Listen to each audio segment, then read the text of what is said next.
everyone! All of us at the Macintosh Library just got back from Vintage Computer Festival Southwest 2024. For those who don't know, VCF South West takes place at the University of Texas Dallas campus in Richardson, Texas. VCF South West is an amazing gathering of people who have one thing in common: their curiosity and love for classic computers and technology. It was great to meet everyone that stopped by in our booth and said hi to myself and Maccy. And it was amazing to see all the impressive exhibits and booths, along with some fun panels and talks that filled the day. If you're in the Dallas area or don't mind the trip, I highly encourage you all to check out VCF Southwest next year in 2025. I got to meet tons of cool fans who stopped by to say hello. I had speakers this year, so people could actually hear me talk. So many people were surprised to see that I was actually real. I'm not sure why they thought I wasn't real, but I am. And I was there too in my cowboy hat, showing off some of my new upgrades like the booty card. Also, since we brought a joystick, I was able to play some games with visitors too. Well, I think we've talked about it enough, wouldn't you say? Yeah, let's roll the video. So we are here at VCF Southwest 2024. And I have Maccy here.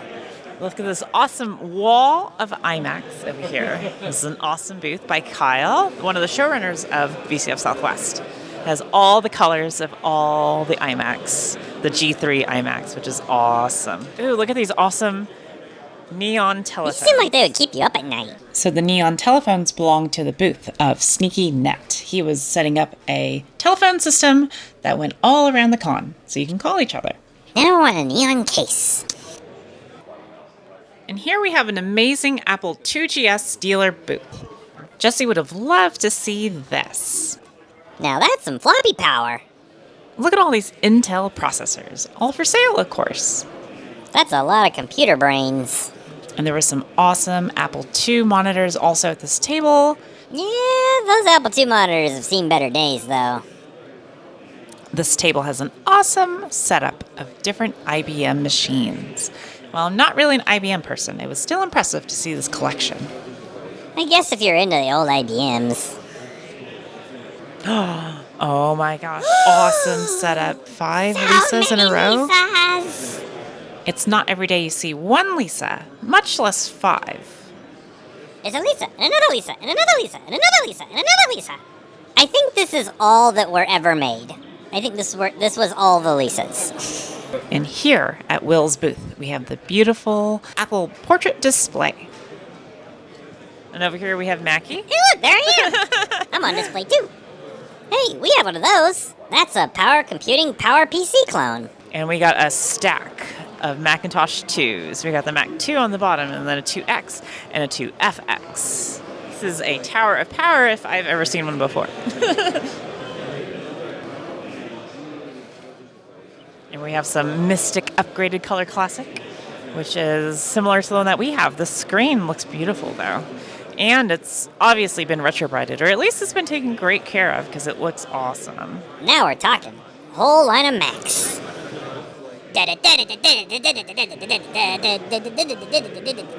And then we wandered over to Usagi Electric's booth, where he just turned off his Centurion. Holy cow.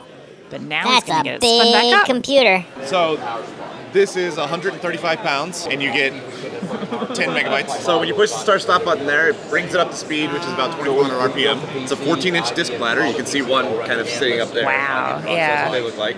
Once the heads are loaded, we should be able to boot into the operating system. It's going to start loading. You can see the active light here goes a little crazy. This is kind of like visiting Grandpa. And then it says exec ready, so we are now fully into the operating system. So right now he's setting up his EDS machine, which is a company that bought Centurion in 1981. So technically this is a Centurion IBM clone.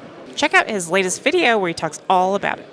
Now we are in multi-user mode. Yeah. So now we've got two completely different applications running side by side. That's amazing. Payroll accumulation and general ledger. Oh, it's all boring office stuff. In your office, using the same machine, using the same And now we're hard gonna play drive, some games. but doing completely different Right. tasks. A spare diagnostic card that's not plugged in right now, but that's how big the computer So this is a spare diagnostic card. You can actually solder a Z80 processor right there and use it to bring up the machine. So you can That's have amazing. 32 people simultaneously hitting one CPU, one drive, one everything. So next he showed us a Centurion snake game that was custom programmed by a fan of his channel. And the way Centurion Snake worked is essentially you get the food on one screen and the food can appear on any of the screens. So here it is appearing on my EDS, and then now the food reappears back on Usagi's Electric's terminal. Many of us, of course, know Snake from the seminal TI-82 calculator version. It's got multiplayer co-op Snake on it. That is amazing. Written in 2024. This is an HP 9830 from 1972. This is essentially a personal computer before the personal computer. And instead of having a display, it just printed out everything from the top. It was great to meet 8-Bit Guy, and he was showing off his Commander X16, and he was selling them at his booth. It was amazing to see all these demos that were running, showing off the power of the X16. And here we have a bunch of IBM PCs. Oh my god, look how cute that monitor is. Ew, look at this awesome collection of Palms. I told Mackie that there's collectible Palm Pilots out there. Which is awesome. So all this stuff you can see at VCF Southwest. Yeah, this stuff was really cool. Here we have some core memory. This is what was basically RAM way back in the day. Each ferrite ring is able to store 1 bit of memory. It smelled like fireworks. So here we have the Pcon 32. It's a Serbian machine from 1985. Look at that tiny spacebar.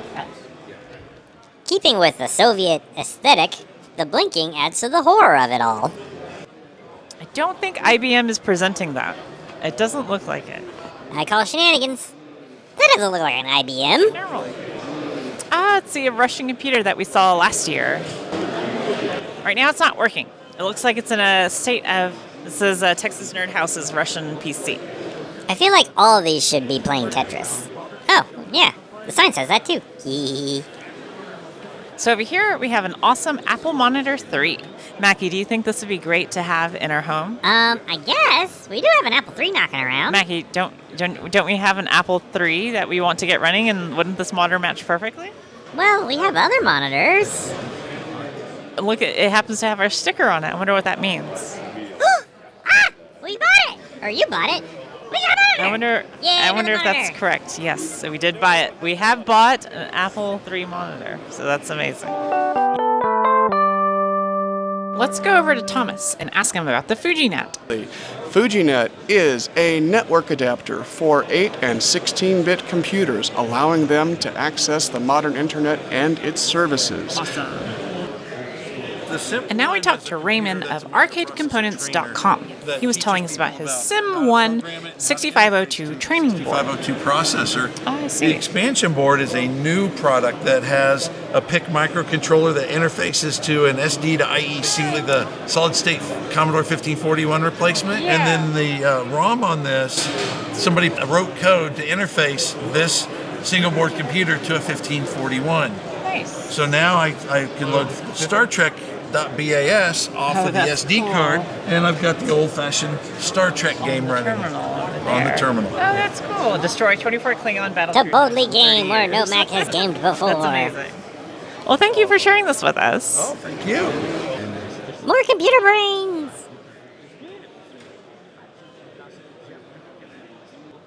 More iMacs. So I wanted to walk back and show you this amazing Apple Network server. This is actually running the IBM AIX operating system, and the ROM was built to lock out any macOS calls. It is a PowerPC, but it's not a Mac.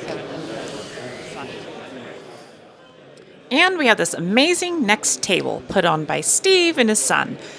He was a member of the Dallas Next users group, and he has an awesome collection of Next paraphernalia and computers. G'day, mate.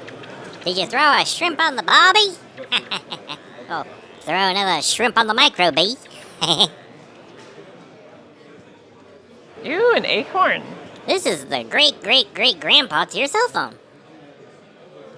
ARM chips are really important now.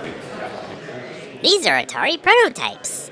These are some of the very first Atari computers. And this is a really rare prototype Atari XE luggable machine with the monitor all built in. Where's Duck Hunt? Hey, it's a me! Reveal your secrets. Wow, that monitor's seen better days. So what is it like being at the bottom of a dumpster? This monitor was actually outside in the elements for decades at Computer Reset.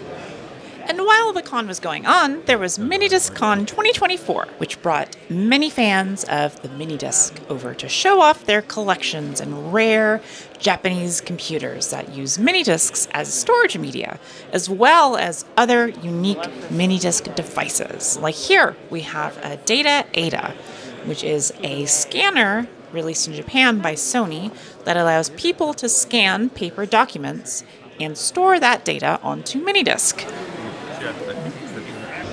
And this awesome gentleman had this awesome collection of Minidisc players and discs that were rare samplers. And this is just the blue section. And he had stuff ready to go for you to listen to, which was really awesome. I hope to see these guys back again next year.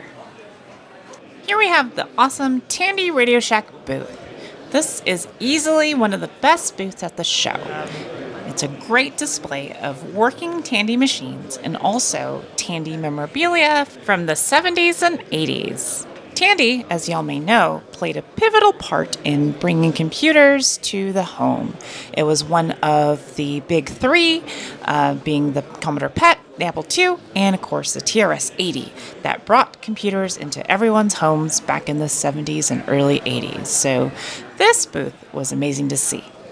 Good old Radio Shack. And this is a TRS-80 Model 2 that's in perfect condition, just like it came off the showroom floor. This computer was kept in excellent condition. Here we have TechAV's Minimal 6502. I love seeing these new homebrew computers. I'll post a link in the description to his GitHub. Oh wow! This is one of the original beta tapes holding the classic 1984 Macintosh commercial. And of course, we stopped by UT Dallas's Media Archaeology Lab and saw their amazing setup. So, do you like hanging out in a museum? You get to play a lot of games? What's the coolest thing that you've gotten to play lately? Oh, the best SimCity! That's what I'm talking about right there. Oh, wow! An analog computer! That's like a completely different kind of computer.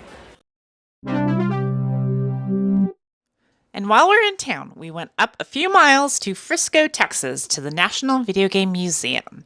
There was an amazing amount of video game archaeology here. There was a lot of Sega stuff, so I'm actually a big Sega nerd as well. So there was a lot of cool prototypes and rare games and even arcade machines.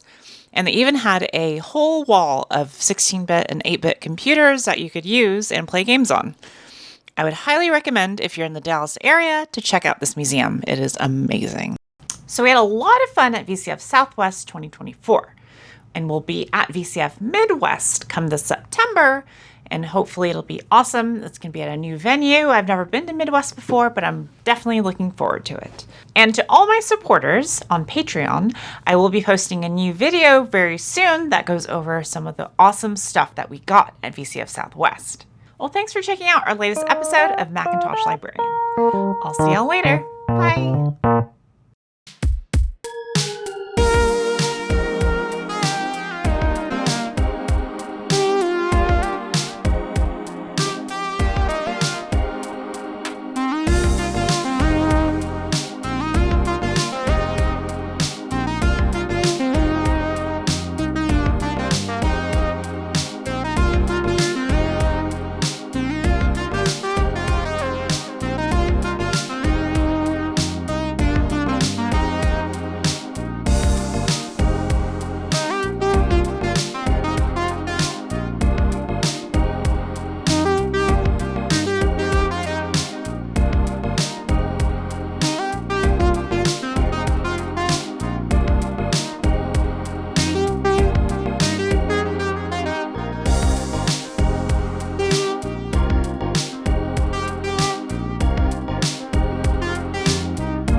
He can fly with his tail.